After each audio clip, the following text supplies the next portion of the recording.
पुराणों में एक कहानी है, ऋषियों को पता चला कि प्रलय आने वाला है, तो उस प्रलय में क्या होगा, सारी चीजें खत्म हो जाएंगी। तो ऋषि बहुत जल्दी जल्दी सारी चीजों का बीज इकट्ठा करके एक नाव में चढ़ गए, और जब प्रलय आया सारी धरती डूब गई। उसके बाद जब धरती बाहर, नाव बह गई, जब धरती बाहर निकली प्रलय शांत होने के बाद, वो ऋषि लोग उसी बीजों से एक सृष्टि किए।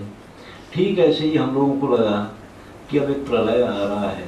प्रलय उस समय लगता था कि जिसमें यहाँ का तो सब कुछ खत्म हो जाएगा अपना, भारतीय सभ्यता, भारतीय संस्कृति, भारतीय परंपरा, भारतीय विद्याएं, भारतीय व्यवस्थाएं, ये सब उसमें खत्म हो जाएगा, कुछ नया खड़ा होगा। तो जितना जल्दी हो सके हर सारी चीज का बीज इकट्ठा करके रख लिया जाए, तो वो हम लोग कोशिश की है। क्योंकि उस समय सब कुछ बनता था गांव में, लोहे से लेके कागज और काजल तक लोग गांव में बनाना जानते थे, बना लेते थे। तो वो सारी विद्याएं क्या रही है, इसका अध्ययन हम लोग चालू कर दिए कि फटाफट ये टेक्निकों को, ये जो विज्ञान रहा है और ये जो विद्याएं रही है, इसका अध्ययन करके रख लिया जाए। क्योंकि वो सारी चीज़ें बदल रही थी। करंट आने के बाद बड़ी तेज़ी से टेक्नोलॉजी में फर्क आ गया। तो वो बिना करंट और बिना पेट्रोल के जो चीज़ें जैसे लोग तैयार कर लेते थे, वो क्या पद्धतियाँ थी, उसका हम लोग अध्ययन बहुत ज़्यादा किए। एक 20 किलोमीटर के भीतर, उससे ज़्यादा बाहर की कहीं की भी कोई चीज़ नहीं देखे, उसी के भीतर का हम लोग करते रहे पूरा का पूरा। वही देखता था मैं कि उस समय ये सारी चीज़ें कैसे कर लेते थे। तो हुआ ये कि जब हम लोग बाहर घूमने निकलते थे, देखने निकलते थे, तो कुछ देखने के लिए नहीं निकलते थे, कुछ भी देखने के लिए निकलते थे। अब कुछ भी में तो बहुत कुछ दिखाई देता है ना, तो सब कुछ हम लोग देखते ही थे। और उसका सारा जैसे भी लिखना है या नोट्स बनाना है, ये सारी चीज़ें करते चले जाते थे। तो उसमें एक तरह से एक छोटी सी एक व्यवस्था को हम लोग समझे कि कैसे हमारे गांव चलते थे। हमारे गांव 1980 के पहले वहाँ बहुत ज़्यादा कुछ हुआ नहीं था, वो सारी अपनी ही व्यवस्थाओं में चलते थे, जिसकी वजह से हम लोगों को देखने में आ गया। बहुत जगह तो बहुत जल्दी से खत्म हो गया। हमारा इलाका तो आज भी आदिवासियों का इलाका माना जाता है, तो वहाँ पर सब कुछ जरा देर से ही आता है, तो वहाँ ये सब कुछ बचा हुआ था। तो वही सारी चीज़ों का अध्ययन किए, उसको ही समझे। अब ज़्यादातर मैं बात वही करता हूँ। तो जैसे है कि ग्राम व्यवस्था, हिंदुस्तान में तो हजारों सालों से लोग गांव में ही जिए हैं, ग्राम व्यवस्था को ही महत्व दिए थे। व्यवस्थाएं तो बहुत बार पहले भी बनती बिगड़ती रही है, इसलिए इंद्र का एक नाम है पुरंदर। पुरंदर वो होता है जो बड़े बड़े पुरों को नाश कर देने वाला होता है, बड़े बड़े शहरों को नाश कर देने वाला होता है। कभी एक व्यवस्था उसी भी रही, कभी एक व्यवस्था शहरों को बढ़ाने वाली भी रही, मगर बीच में काफ़ी लंबे समय तक लोग गांव की व्यवस्थाओं में जी लेते थे बहुत अच्छे से। तो ग्राम व्यवस्थाओं को तो लोग बना लिए थे, पर गांव ही क्यों, गांव क्यों चाहिए, क्यों उससे हटकर के दूसरी जीवन शैली नहीं, गांव किस लिए? तो हमारा सब कुछ तो प्रकृति पर आधारित रहा है। प्रकृति को देख करके लोग जी लेते थे बड़े अच्छे से, उसको देख करके व्यवस्थाएं भी बनाए। तो सारा समाज ये देखता था कि ये विशाल प्रकृति में एक चींटी अपना भोजन ढूंढने के लिए कितना दूर जाती है, ज़्यादा से ज़्यादा 4-5 गज। एक पशु अपने आहार के लिए कितना दूर जाता है, ज़्यादा से ज़्यादा 2-4 किलोमीटर। एक पंछी वो शाम में अपने घोंसले में लौट आता है, उससे ज़्यादा की दूरी तय नहीं करता है। तो ये लोग भी देखिए कि मनुष्य कितनी दूर जा करके वापिस अपने घर लौट आएगा, उतनी ही दूरी हमारी दुनिया हमको बना लेना चाहिए। तो उस हिसाब से वो गाँव की कल्पना कर लिए कि परमात्मा हर जीव को आहार दिया है, आहार के लिए उसकी एक परिधि भी कायम किया है। ऐसे जब सारे जीवों की एक परिधि है, तो हमारी भी अपनी एक परिधि बना लेना चाहिए। उस हिसाब से वो एक परिधि बना करके जीने लगे। तो गाँव को ही वो लोग अपनी दुनिया बनाते थे, दुनिया मानना भी चालू किए कि गांव ही हमारी दुनिया है, तो जीने के लिए तो गांव हमारी दुनिया है, ज्ञान के लिए दुनिया हमारा गांव हो सकता है। इसलिए वो सारा समाज ज्ञान के लिए तो पूरी यात्राएं जरूर करता था, तीर्थ यात्राएं करता था, जहाँ जहाँ तहाँ जाता था, मगर जीता अपने गांव में था। जीने के लिए वो गांव से बाहर नहीं निकलता था कभी भी, जीना उनका अपने गांव में था। कैसे एक छोटी सी परिधि में ये लोग जी लिए है, वो व्यवस्थाएं क्या थी, उसको कभी समझना है। तो कैसे वो भी जी रहे थे, तो पहले गांव की परिभाषा वो लोग क्या मानते थे। क्या होता है कि आज का सारा समय, आज की सारी युवा पीढ़ी विज्ञान आधारित बात करते हैं।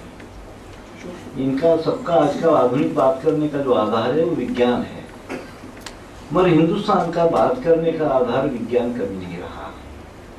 यहाँ का बात करने का आधार व्याकरण रहा है। ये व्याकरण सम्मत है या नहीं की बात करते थे वो लोग, विज्ञान सम्मत नहीं। उनका मानना यह था कि विज्ञान तो अधूरा रहता है, आज एक चीज खोजे हैं, कल तो फिर एक चीज और हो जाएगी, जो अधूरा है वो बात का आधार नहीं हो सकता। इसलिए व्याकरण सम्मत है या नहीं वो मानते थे।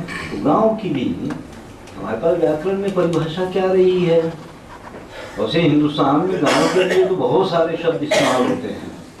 पंजाब में पिंड कहते हैं, उत्तर हिंदुस्तान में देहात कहते हैं, हमारे तेलंगाना में ऊरू कहते हैं, बहुत सारे शब्द है। जब इनकी परिभाषाएं देखते हो तो इनका मतलब क्या निकल के आता है। पिंड का मतलब क्या है, पिंड का मतलब होता है एक शरीर। देहात का मतलब क्या है, उसका भी मतलब एक शरीर है जो देह के भीतर है। ऊर का मतलब भी शरीर ही होता है। जितनी हम गांव की परिभाषाएं देखें उसमें कहीं ना कहीं गांव पर एक शरीर के रूप में देखा गया है, शरीर के रूप में माना गया है। जैसे हम अपने शरीर को सुरक्षित और व्यवस्थित रखते हैं, ऐसे हर एक के आहार की सुरक्षा और गौरव की व्यवस्था करने वाले मानस के लोग जहाँ जीते हैं वो ग्राम कहलाता है। वो ग्राम कहलाता है। ग्राम तो ग्रह धातु से निकला है और ग्रह तो गर्भ से है। वो ऐसा गांव जो सारे सभी लोगों के को एक गर्भ पिंड की तरह सुरक्षित रखने वाला है, वो एक ऐसा घर, ऐसा एक गर्भ वो मान देते थे। उसके तहत वो सारी व्यवस्थाएं भी बना दी है। जब तक हमको किसी चीज की परिभाषा नहीं पता होगी उस हिसाब से कैसे जिएंगे। कई बार बच्चों से पूछ रहे ग्राम गांव किसको कहते हैं, शहर का उल्टा गांव बोल रहा है। बच्चे सही बोल रहे हैं, शहर का उल्टा गांव, ऐसे ना, ऐसे नहीं। तो गांव की अपनी परिभाषा है, उसके तहत वो लोग सब कुछ कैसे जीना है, कैसी वहाँ की व्यवस्थाएं करना है, ये कभी कर लिया गया था। हमारा सारा समाज 3 ही वृत्तियों पर व्यवस्थित था, कर्म वृत्ति, वैश्य वृत्ति और भिक्षा वृत्ति। ये 3 ही वृत्तियों पर गांव का सारा समाज व्यवस्थित रहा। कर्म वृत्ति किसको कहते हैं, जो जड़ पदार्थ से सृष्टि करता है वो सब कर्म वृत्ति वाले लोग हैं। लकड़ी जड़ है, लोहा जड़ है, मिट्टी जड़ है, चमड़ा जड़ है, सोना जड़ है। जड़ पदार्थों से सृष्टि करने वाला जो समाज है वो कर्म वृत्ति में रहा है। और जो चेतन से चेतन की वृद्धि करता है वो वैश्य वृत्ति में रहा है। जैसे किसान एक बीज जमीन में डाल करके हजारों बीज पैदा करता है और अपने हाथ से नहीं बांधता। एक ग्वाला 10 गाय से 100 गाय करता है, या एक भेड़ बकरी चराने वाला धनगर या गड़रिया 100 बकरी से 1000 बकरी कर देता है। इस तरह की वृद्धि करने वाला समाज वैश्य वृत्ति माना गया हमारे पास में। कर्म वृत्ति और वैश्य वृत्ति ये 2 है, और तीसरी है भिक्षा वृत्ति। भिक्षा वृत्ति वाला बहुत बड़ा समाज रहा है। कर्म वृत्ति और वैश्य वृत्ति वाले लोग भूमि को समृद्ध करते थे। भिक्षा वृत्ति वाला समाज समृद्धि से निर्लिप्त रहने की बात करता था। ये अपरा की व्यवस्था और वो परा की बात करता था। इसलिए 2 समाज उसको अपने से बहुत ऊंचा मानते थे, जबकि वो जीते इन पर ही आधारित थे। ये भिक्षावृत्ति वाला एक समाज बहुत तगड़ा समाज रहा है, जिसकी करीब करीब 7000 के आसपास उपजातियाँ रही हैं जो उसी पर व्यवस्थित जीती थी, सारी बहुत तरह की कलाओं को लेकर के, विद्याओं को लेकर के। तो ये कर्म वृत्ति वाला पूरा समाज। तो गांव में उस समय पर गांव में किस किस चीज़ की जरूरत वो लोग महसूस करते थे। गांव में जैसा है कि 4 चीज़ों का होना जरूरी था, विज्ञान, आध्यात्म, कला और सामाजिक अर्थशास्त्र, ये 4 चीजें अगर एक गांव में होती है तो श्रेष्ठ गांव है। मगर विज्ञान, आध्यात्म और कला तीनों का उद्देश्य एक ही होना होता है। तीनों का उद्देश्य अलग अलग नहीं हो सकता। तीनों का उद्देश्य है समाज को सामाजिक बनाना। वो अगर समाज अगर सामाजिक होता है तो पूरे से वो वर्तमान में जीता है, नहीं तो भूत और भविष्य में पड़ जाता है पूरा से। कलाओं का उद्देश्य अध्यात्म का या विज्ञान का वर्तमान में जीना सिखाना है, ये सामाजिक होना है। मगर वो लोग समाज किसको मानते थे, समाज की उनकी अपनी जानकारी क्या थी, वो क्या मानते थे समाज? क्योंकि समाज की परिभाषा हमारे पास में एक ही है, प्राणी समूह। प्राणी समूह समाज होता है। सिर्फ प्राणी हम ही है क्या दुनिया में? नहीं, ये पेड़ पौधे, पशु पक्षी, ये सारी चीजें प्राणी माने जाती है। इनके बिना हम लोग नहीं जी सकते। तो ये प्राणी समूह है, उसमें हम भी एक प्राणी समूह, ये सारा प्राणी समूह एक समाज है। फिर सामाजिकता क्या है? सामाजिकता ये है कि जैसा ये सारा प्राणी समूह सहज ही अपना कर्तव्य निर्वाह करता है। वृक्ष को प्राणवायु देना है, प्राणवायु देगा, चाहे उसकी पूजा करो या प्रार्थना हो, वो तो सहज अपना कर्तव्य निर्वाह करता है। घर में कुत्ता बंधा हुआ है, पराया आदमी आएगा, कुत्ता भौंकेगा, उसको ये तो नहीं बोलना पड़ता है कि जब हम खाना खिला रहे हैं भौंक, पराया आदमी आया है। सारा प्राणी समूह सहज ही अपना कर्तव्य निर्वाह कर रहा है। मनुष्य जिस दिन इन सारी चीजों के प्रति अपना कर्तव्य निर्धारित करके जीना चालू करता है, उस दिन ये सामाजिक जीव कहलाता है। उस दिन ये सामाजिक होता है। उसके लिए इसको ये सारी चीजों के लिए इसको अपना कर्तव्य निर्धारित करना पड़ता है। ये प्रकृति, पर्यावरण, ये सारी चीजों के लिए, और ये उस दिन सामाजिक होगा, नहीं तो सामाजिक नहीं हो सकता। और जब सामाजिक है तो ये सारी चीजों को इस्तेमाल करने की पद्धतियां वगैरह से लेकर के सब हमारे पास में बहुत एक सुंदर ढंग से वो तय कर दिए थे। 2 तरह की धातु माने जाती है, सुर धातु और असुर धातु। सुर धातु वो होती है जो जमीन के ऊपर होती है, असुर धातु वो है जो जमीन के भीतर होती है। इसके पैमाने तय करके रखे थे कि किस धातु को कितना इस्तेमाल करना चाहिए। सुर धातु वो होती है कि जिसको अपनी जिंदगी में हम कई बार पैदा कर सकते हैं। जिसको हम अपनी जिंदगी में कई बार पैदा कर सकते हैं उसको तुम इस्तेमाल करो। जिसको तुम अपनी जिंदगी में ही पैदा नहीं कर सकते हो तो उसके इस्तेमाल की एक सीमा कायम करना पड़ेगा। झाड़े लकड़ी है, हम अपनी जिंदगी में 4 बार पैदा कर सकते हैं, मगर लोहा तो हम अपनी जिंदगी में पैदा नहीं कर सकते, है ना। तो ये पैमाना वो लोग तय कर लिए थे कि किसको कितना कैसे इस्तेमाल करना है। तो गांव की रचनाएं, गांव की अर्थव्यवस्था, ये सब कुछ काफी अच्छा रहा है। एक गांव में अब विज्ञान जब है तो विज्ञान, अध्यात्म, ये सारी चीजें हैं, तो विज्ञान में तो बहुत तरह के, बहुत विषयों के ज्ञाता होना चाहिए। एक गांव में बहुत विषयों के ज्ञाता होते थे। कोई मिट्टी के काम का ज्ञाता, कोई लोहे के काम का ज्ञाता, कोई चमड़े के काम का ज्ञाता, या कोई धातु के काम, हर तरह का ज्ञाता तो गाँव में होना है। और बात एक आती है कि एक गांव में कोई भी आदमी कोई भी काम क्यों करना है?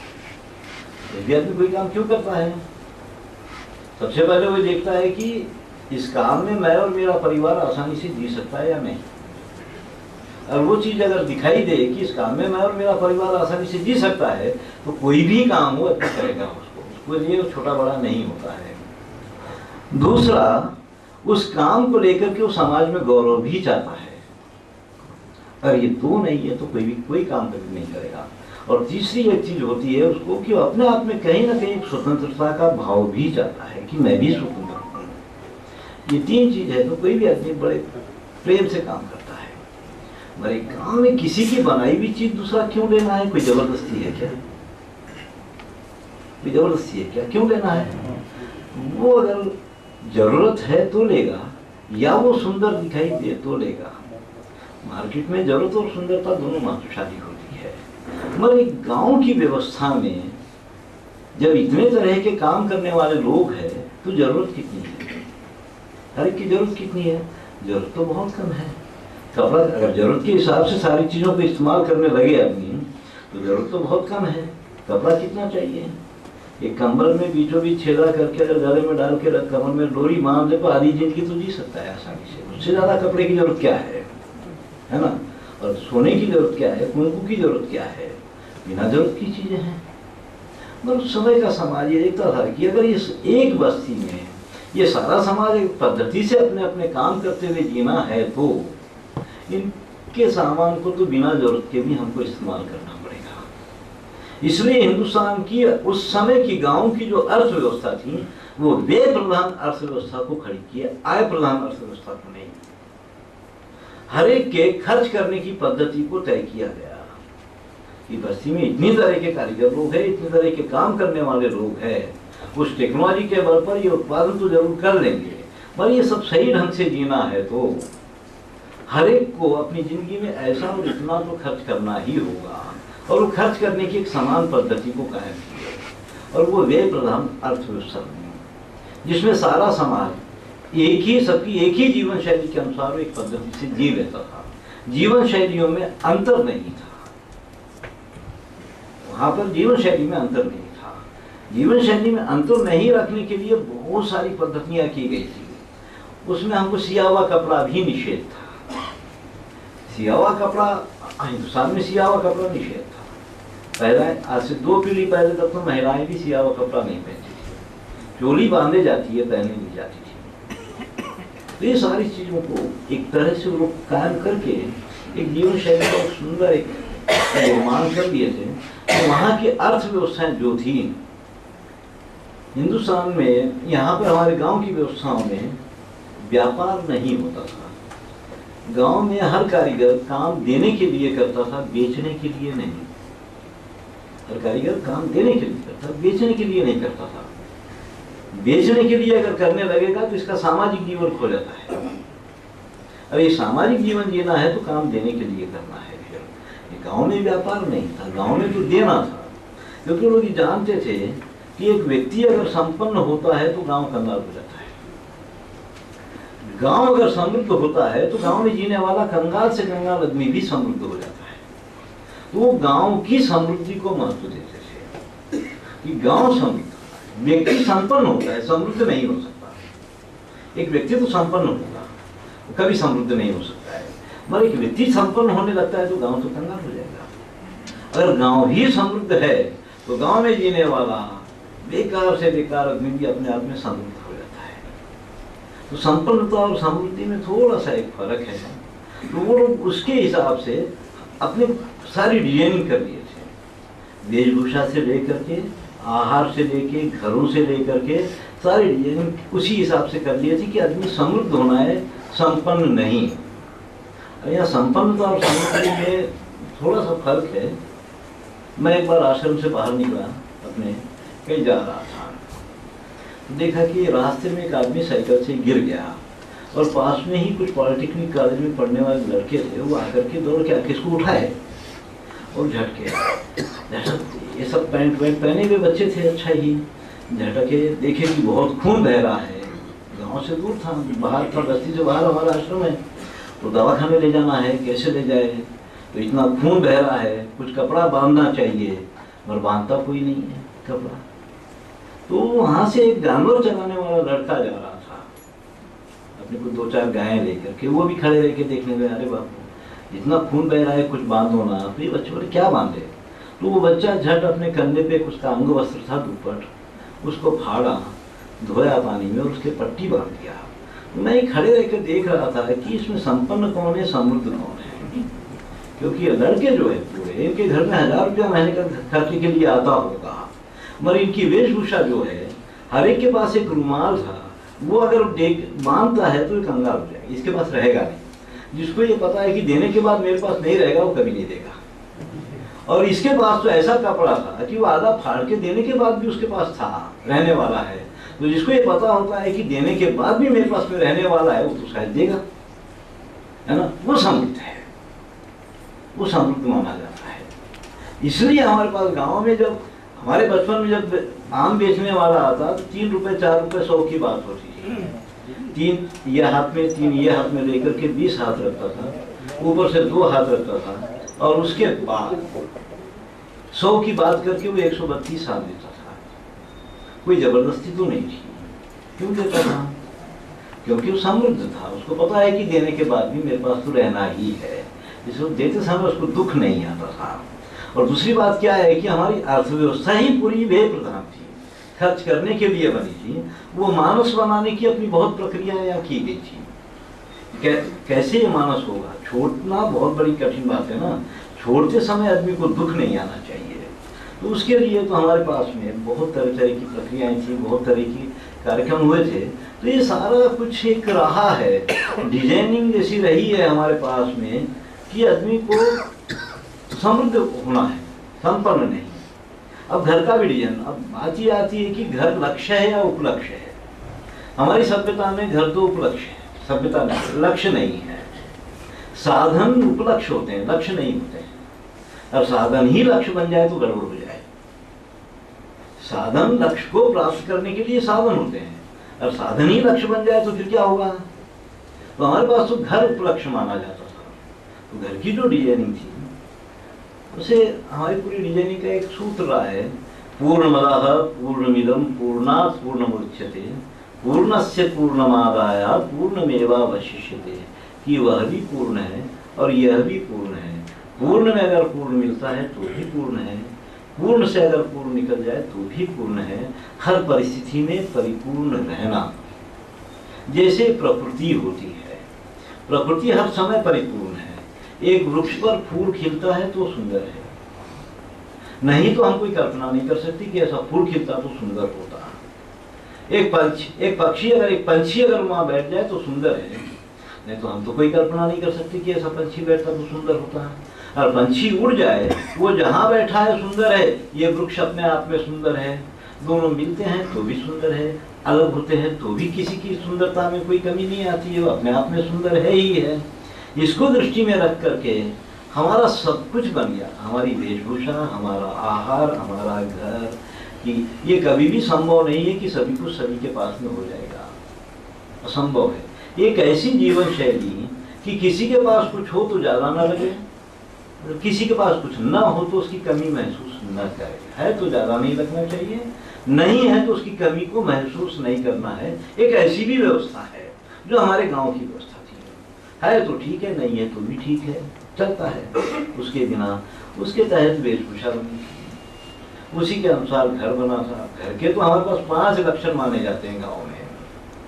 ये घर का पहला लक्षण है आरोग्य के लिए श्रेष्ठ रहे। दूसरा लक्षण है घर आर्थिक रूप से सहयोग दे। तीसरा लक्षण है घर आध्यात्म दिशा में बढ़ाए। चौथा लक्षण है घर प्रकृति से प्रेम सिखाए। और 5वां लक्षण है घर सामाजिक होए। ये 5 लक्षण जिसमें नहीं होते हैं वो घर नहीं होता है। आयुर्वेद के अनुसार पैर गर्म, पेट नरम, सर ठंडा है तो आदमी आरोग्यशाली है। तो हमारे घरों का उस तरह के टेम्परेचर को लोग रखे थे बना करके। जब से आधुनिक मकान बनने लगे हैं, ये सिद्धांत एकदम उल्टा हो गया। सर गर्म होते, पैर ठंडे होते हैं, एकदम उल्टा हो गया। दूसरे, हमारे घर आर्थिक रूप से कभी परेशान नहीं करते। गांव में विशाल विशाल मकान होते थे, खाना तो वो लोग भी खाए, सोए तो वो लोग भी, अतिथि सत्कार वो लोग भी किए, मगर घर में कोई चीज जगह रोकने वाली नहीं होती थी, कोई चीज जगह रोकने वाली नहीं होती थी। पीठ और पाठ लगते थे, भोजन होता, उठा के कोने में डाल देते हैं। खटियाएं बिछती, लोग सोते, उठा के कोठे में डाल देते हैं। चटाई चतरनियाँ बिछती, स्वागत सत्कार होता, लपेट के बगल में रख डालते।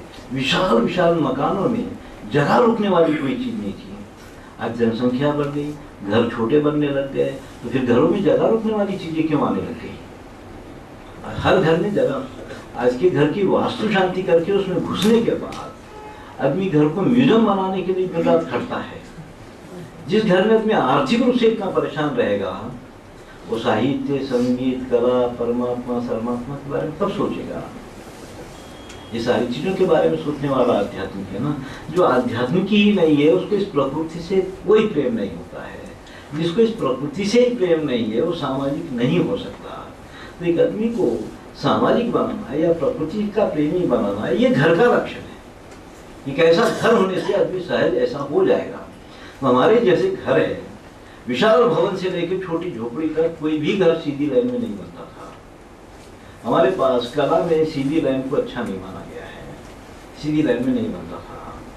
जो भी विशाल भवन से लेकर छोटी झोपड़ी तक पीछे जैसे पहाड़ जैसे झाड़ है उससे मिलती जुलती लाइनिंग होती थी। जब से सीधे झाड़ वाले सीधी लाइन वाले घर बनने लग गए, इसके पीछे का झाड़ भी कटा हुआ नजर आता है हमको, पहाड़ भी कटा हुआ नजर आता है। जो चीज आधी नजर आती है उसके साथ हम सामने नहीं कर सकते, उसके दुश्मन बन जाते हैं, ये गड़बड़ हो जाती है। एक सीधी लाइन आते ही इतने बड़ी मानस में हमारे गड़बड़ हो गई। इसलिए हमारे पास में सीधी लाइन को कभी भी महत्व नहीं दिया। अभी पानी पीने का गिलास है, गिलास के लिए हिंदुस्तानी किसी भाषा में कोई शब्द है क्या? कोई भी भाषा में कोई शब्द नहीं है। गिलास के लिए हिंदुस्तानी किसी भाषा में कोई शब्द नहीं है। कोई गलास बोल देगा, कोई गलास बोलेगा या कुछ बोल डालेगा, मगर बोलेगा गिलास ही, क्योंकि ये डिजाइन हमारा नहीं है। एनआईडी में जैसे बच्चों को पढ़ाते समय बोला जाता है कि एक समस्या का समाधान ही डिजाइन होता है, ऐसा मानते हैं। अगर समस्या का ही समाधान अगर डिजाइन है तो एक कारीगर को पानी पीने की कमी को पूरा करना है तो गिलास तो बहुत आसान डिजाइन है, मगर हमारे कारीगर इतना आसान डिजाइन क्यों नहीं बनाए? वो क्यों गड़वा बनाए? हमारे गड़वा होता था, लोटा होता था, वो गड़वा क्यों बनाए? गिलास क्यों नहीं बनाए? वो बकेट क्यों नहीं बनाए? वो गंगाल बनाए, है ना? तो इसका मतलब है हमारे कारीगर लोग डिजाइन को समस्या का समाधान नहीं मानते थे। इनकी दृष्टि में डिजाइन कुछ और ही चीज था। डिजाइन जो हमारे पास में है वो ये है कि जैसे हमारे लोग मानते हैं कि जीवात्मा परमात्मा से मिलना चाहता है, मगर जीवात्मा और परमात्मा के बीच में माया नाम की एक चीज है जो जीवात्मा को परमात्मा से मिलने नहीं देती है। तो ये माया क्या है? ये जो डिजाइन है ये माया है।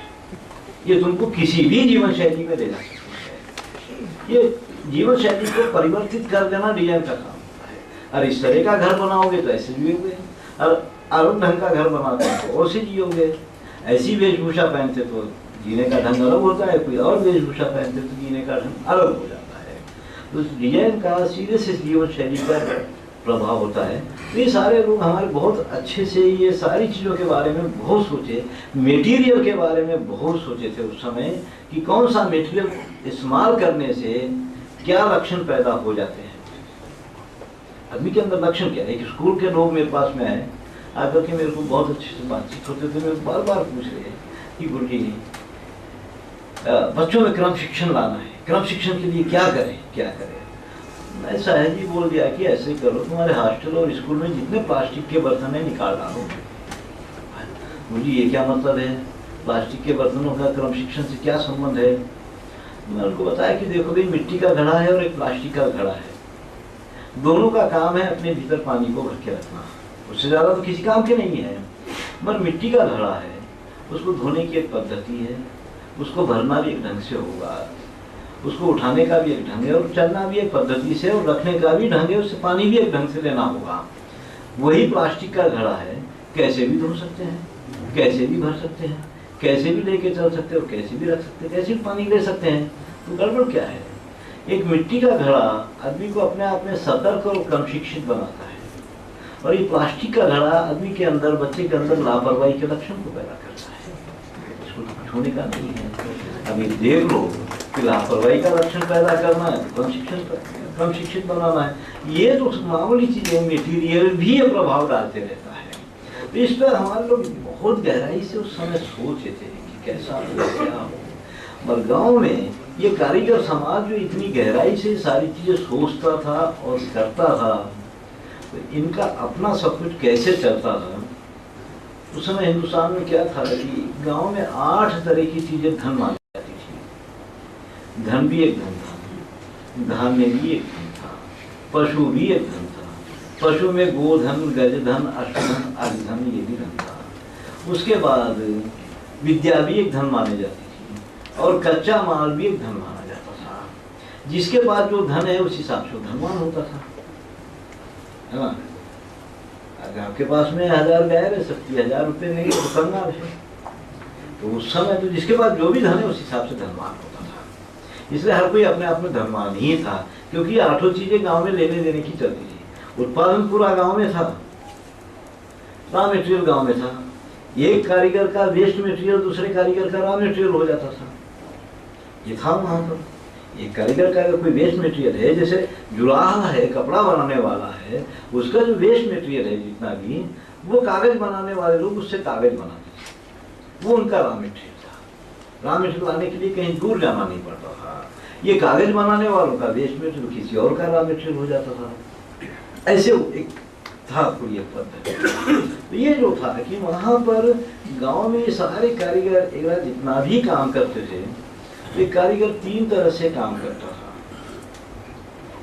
एक तो व्यवसाय के लिए जरूरतों का सामान, दूसरा गांव के लिए, तीसरा घर के लिए। जरूरत के लिए जो सामान तैयार करता था उसकी कीमत तय थी। गांव के लिए जो काम करता था, गांव में 3-4 प्रोग्राम होते थे, कभी रथोत्सव हो रहा है, कभी ग्राम देवता की पूजा हो रही है, तो उसके लिए तो गांव की ओर से उसका मान होता था। तीसरा एक घर के लिए जो देता था, कितना देता था, घर के लिए क्या देता था। हमारे पास उस समय क्या था कि 49 संस्कार बना करके हर संस्कार में हर कारीगर की कम से कम एक, ज़्यादा से ज़्यादा 5 चीज़ रखने की एक पद्धति कायम कर ली गई थी। ये बिना जरूरत का महाफिर था। बच्चा पैदा होने से लेकर मरे जब तक, बच्चा जब पैदा होता हमारे इलाके में आज से 20-30 साल पहले भी, तो कुम्हारनी एक मिट्टी का गड़वा लाती थी, उसको माया मुंता बोलते हैं। कुम्हारनी मिट्टी का गड़वा लाती थी, बांस का काम करने वाली सूप लाती थी, केली की औरत एक तेल लाती थी, नाभि की नाल काटने के लिए चरमकार औरत आती थी। हर जाति के प्रतिनिधि औरत वहाँ इकट्ठा होती थी और मिलकर एक बच्चे को पैदा करते थे। उसके बाद वो नाभि की जो नाल है उसको एक सफ़ेद कपड़े में हल्दी भर करके नाल को बहुत अच्छे से सुबंध करके ये कलश में डाल करके उसको पूरे कच्चे सूत से लपेट करके ईशान्य दिशा में गाड़ते थे।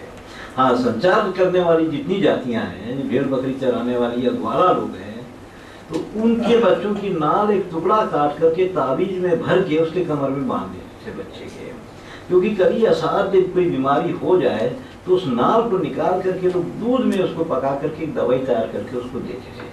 उसके लिए वो नाल को हर घर में सुरक्षित रखते थे। नाभि की नाल को बहुत एक पद्धति से हल्दी से भर करके हर एक की घर में रहती थी। मगर इसके लिए जो कारीगर की औरतें जो लेकर के आई है उसके लिए क्या देना है, तो उसके लिए लोग उसका मान करना है। मिट्टी का एक कलश है, अगर बाजार में लेने जाएंगे तो 4-5 रुपये से ज़्यादा का नहीं हुआ। मगर ये लोग क्या देते थे, एक सूप में दाल, चावल, आटा, नमक, मिर्च ये सब रख करके, एक कपड़ा रख करके, 4 आने 8 आने दक्षिणा रख करके उसको दे करके प्रणाम करते थे। जो चीज़ किसी काम की नहीं है उसके लिए इतना दे देते थे। अब इसको क्या बोलेंगे हम लोग ना। उसके बाद से लेके सब चलता था। उसके विवाह, कई बार कारीगर अपनी चीज़ें लेके इनके घर आता था, कई बार ये लोग कारीगर के घर जा करके उसकी चीज़ों को लाते थे। बच्चा पैदा होने पर ये लोग आए, इसके विवाह पे कारीगर के घरों पे जाना होता था। और कोई मर जाता तो सहजी बांस का काम करने वाला बांस लाता, कुम्हार मटका लाता, जुलाहा कपड़ा लाता, चरमकार वाद्य और रस्सी लाता, नाई मुंडन कराने आता, सुनार पंचरत्न लेके आया था, गुक्का गुलाल बनाने वाला गुलाल लाता, दर्जी कपड़े के सिए हुए फूल लाता। ये हर जाति का एक प्रतिनिधि वहाँ इकट्ठा होता और अपना सहयोग देके उसका अंतिम संस्कार करता था। उसके तीसरे दिन से जो कार्यक्रम चलते थे फिर वो इनके लिए काम था। आखिर दिन शैयादान फैयादान जैसा होता था, सारे कारीगरों की चीज़ें उस पर रख करके दान कर दी जाती थी, उनकी कीमत उसको दे देते थे। हाँ, उसके बाद फिर 1 साल तक उस घर में कोई कार्यक्रम नहीं करते थे। शादी के बाद, वास्तु शांति के बाद और किसी के मर जाने के बाद, क्योंकि 1 साल भर में कारीगर को जितना जाता है उतना एक ही कार्यक्रम में चले जाता है, इसलिए परिवार के लिए दूसरा कोई कार्यक्रम नहीं करते थे। अगर करते तो ये घर की अर्थव्यवस्था ऊपर नीचे हो जाती है। तो इस तरह से उस समय का समाज बड़ा एक सुंदर एक मार्केट की व्यवस्था बना करके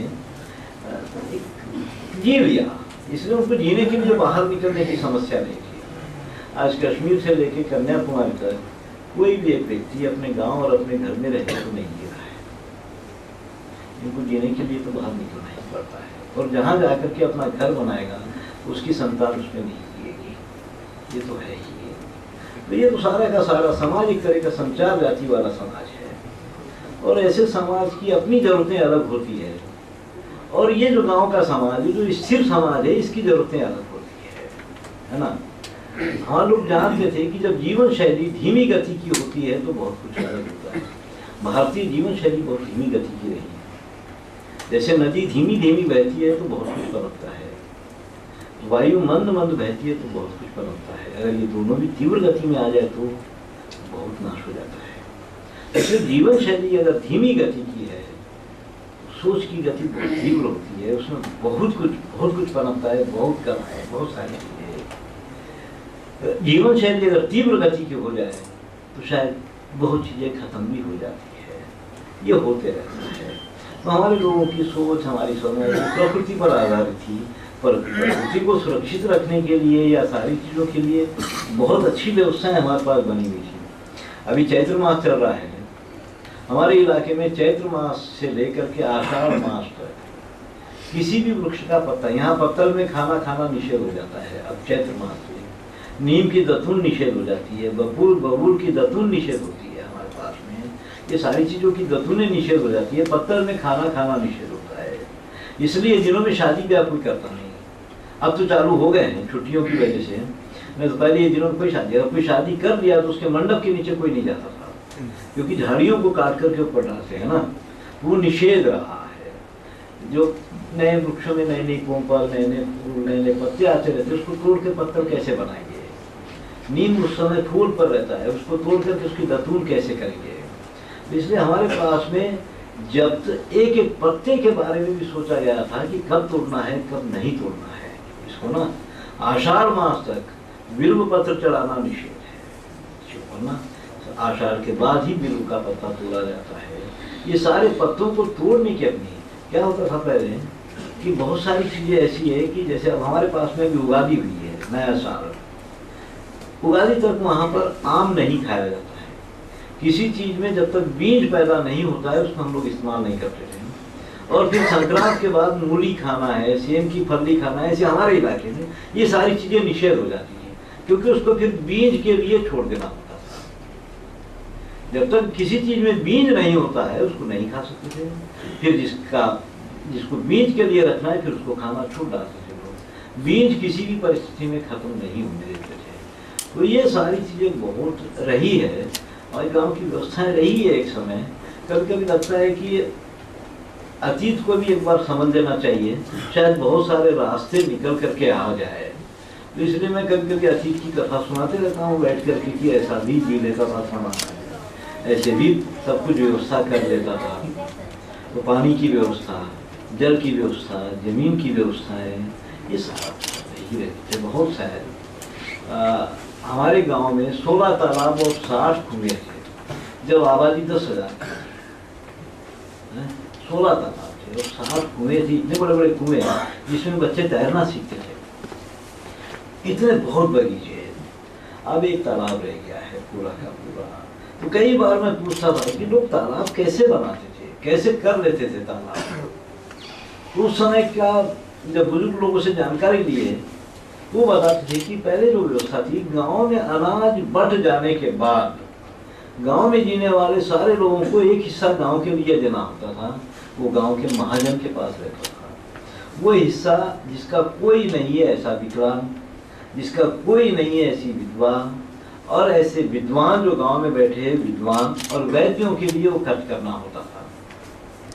वैद्यों के लिए, विद्वानों के लिए, विधवाओं के लिए, विकलांगों के लिए वो खर्च होता था। कोई विद्वान है तो शास्त्र की रचना कर रहा है तो गांव उसकी व्यवस्था करता है। कोई वैद्य है तो उसकी व्यवस्था तो गांव ही करना है। तो ये इनकी व्यवस्था करता था। अब ये अनाज ये लोग देखते थे 12 साल में एक बार कितना अनाज बच गया है, इस तरह का। जब वो देखते थे कि 12 साल में सब सभा बैठती थी कि इतना अनाज हमारे पास में है, क्या करना है, तालाब बनाएंगे या गढ़ी बनाएंगे या गांव के लिए कुछ करना है। कुछ नहीं करना है तो वो अनाज कुंभ के मेले में चला जाता था। उस दिशा का जो भी कुंभ का मेला होता उसमें चला जाता था। नहीं तो अगर तालाब बनाना है तो तालाब बनाने की बड़ी सुंदर पद्धति थी उस समय पे कि कितने हजार लोग कितने महीने खा करके काम कर सकते हैं। तो आसपास के गाँव को बुलावा जाता था, सब लोग मिलकर के तालाब बनाते थे। 2-4 महीने में तालाब की तैयारी होती। जब तालाब पूरा बन जाता, पानी आने लगता तालाब में, तो 1 महीने का एक मेला उस पर लगता था। जैसे जैसे पानी आता तालाब में, पैरों में लोग घुंघरू बांध के, बांस हाथ में लेके उसकी प्रदक्षिणा करते थे तालाब की। और जब तालाब पूरा भर जाता, उसको मिट्टी को कुचलना था प्रदक्षिणा करते हुए। भर जाने के बाद किसी का जलचर देवता है, किसी का केकड़ा है, किसी का मछला है, मछली है, किसी का मगर जलचर जिनके घर के देवता है उसकी पूजा करके उसमें छोड़ते थे। और तालाब किसी एक के जिम्मे कर दिया जाता था, और तालाब से संबंधित नियम वहाँ कायम किए जाते थे कि जिस तरफ से तालाब में से पानी आता है वहाँ निर्मली के वृक्ष लगाते थे, उसका बीज पानी को शुद्ध करता है। और ये तय होता था कि वहाँ पर से तालाब से 500 गज दूर ही मूत्र या विष्ठा विसर्जन करना है, 500 गज भीतर कोई नहीं कर सकता था। और तालाब में स्नान करना है तो पहले स्नान करने वाला आदमी 5 पिंड मिट्टी निकाल के बाहर रखे और उसके बाद वो स्नान करे। तो इस तरह की पद्धतियाँ बहुत बना दी थे लोग। और खेतों में धान की खेतों में पानी छोड़ना है तो जिनके खेतों में पानी जा रहा है तो वो लोग अपने पशु वहाँ पानी जाने के रास्ते के पास में छोड़ते थे, घुमाते थे। खूब मटमैला पानी होने के बाद वो पानी छोड़ा जाता था। इस तरह से निरंतर उतारा थी। तो उस समय जैसे था कि अगर कोई गांव तालाब बनाया है तो उस इलाके का जो राजा है उस गांव से 4 साल टैक्स वसूल नहीं करता था, वो राजा की छूट। अगर कोई सफाई किया है तो 3 साल, और कोई बांध बनाया है तो राजा 2 साल उस गांव से टैक्स नहीं वसूलता था। ये छूट रही है उस समय में। ऐसी बहुत सारी पद्धतियां रही है जो गांव के लोग सहज ही अपना सब कुछ करते रहे। बस करो, बहुत लंबा बहुत इंटरेस्टिंग है ना।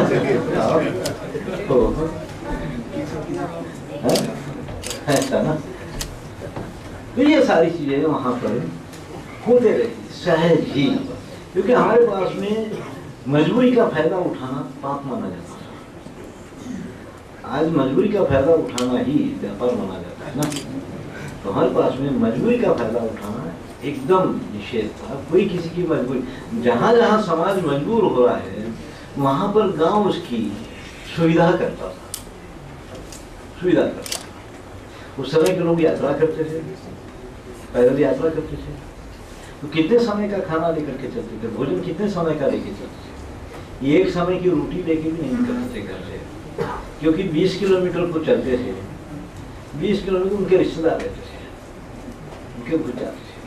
फिर आगे जो व्यवस्थाएं थी हमारे इलाके में, जो था एक गाँव है दिन से निकल के, वहाँ गाँव के पीछे एक वृक्ष है, झाड़। कोई भी यात्री आते 2-3 बजे के आसपास वहाँ बैठ जाते, और वहाँ का कोतवाल जो भी होता गांव का, वो रोज उल्टा लिखता खाता, कहाँ से आ रहे हो, कहाँ जा रहे हो, कौन सी जाति के हो।